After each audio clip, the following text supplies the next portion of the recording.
Sumiklab ang sunog sa isang commercial residential property sa Life Homes, Barangay Rosario, madaling araw ng 21 ng Hulyo. Agad rumesponde ang mga pamatay sunog. Alas 2:19 nang umabot sa unang alarma ang apoy.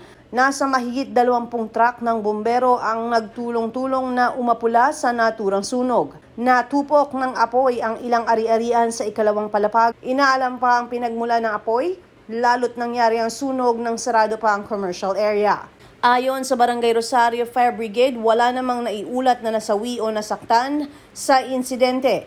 Wala pang maideklarang halaga ng napinsala sa sunog. Ang nangyari po is nagka-short circuit po ata ang nangyari. Pagdating po namin, medyo malaki na po ang sa tapsihan po. Sa second floor po nagsimula ata ang sunog.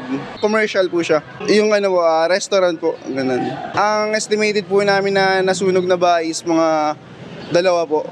Medyo marami na po sumugod na bumbero po nun galing sa buong lahat ng bumbero po halos ng Pasig is nandun na po. So estimated po is almost 26, mga ganun, 28 yun na fire trucks from NGO and LGUs na brigade or team.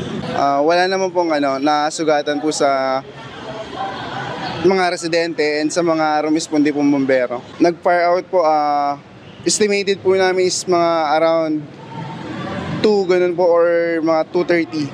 Ako si Luan Peñano para sa latest ng iNews Pasig.